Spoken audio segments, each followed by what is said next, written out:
Hello everyone, কেমন আছো তোমরা সবাই? আশা করছি সবাই ভালো আছো। আমি সুজাতা, আর আমার চ্যানেল সুজাতাস ব্লগে সবাইকে ওয়েলকাম। জানো তো, আজকে একটু ভোরবেলা ঘুম থেকে উঠেছি, কারণ আমরা তিনজন মিলে কিন্তু কালকে রাতে একটা প্ল্যানিং করেছি। কি বলো তো, আমরা ভেবেছি আজকে একটু মুভি দেখতে যাবো, রাবণরাজ। নাকি মুভিটা নাকি ভালোই হবে, সেই জন্য আমরা আজকে ভেবেছি যে দেখতে যাব। তো তাড়াতাড়ি করে সমস্ত বাসি কাজ শেষ করে তারপরে আমার কিছু কাপড় ছিল, সেই কাপড়গুলোকে কেচে নিলাম।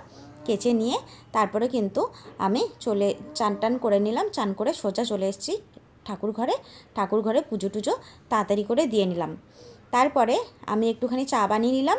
আমার হাজব্যান্ড আর আমি দুজন মিলে একটু চা খাবো, তারপরেই চলে যাব ডাইরেক্ট রান্নাঘরে। তো দেখো, এখানে কিন্তু আমার হাজব্যান্ড নিয়ে এসছে জ্যান্ত একেবারে কাতলা মাছ।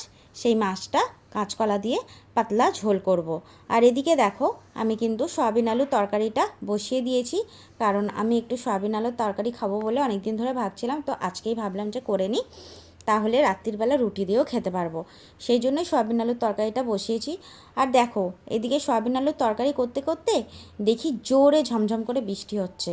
আর ঝমঝম করে বৃষ্টি হচ্ছে মানে বলতে কি, প্রচণ্ড জোরে হচ্ছে, মানে মনে হচ্ছে সব ভাসিয়ে নিয়ে চলে যাবে, এত জোরে বৃষ্টি হচ্ছে। নাও, প্ল্যানিং পুরো ভেস্তে গেল আমাদের।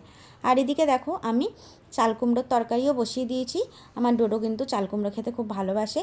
এইভাবে মিষ্টি মিষ্টি করে একটুখানি আমি তরকারিটা করি, শুকনো লঙ্কা সর্ষে ফোড়ন দিয়ে এই তরকারিটা করি। আমার ডোডো কিন্তু খেতে খুবই ভালোবাসে, ওর এইটা হলে আর কিছু লাগে না।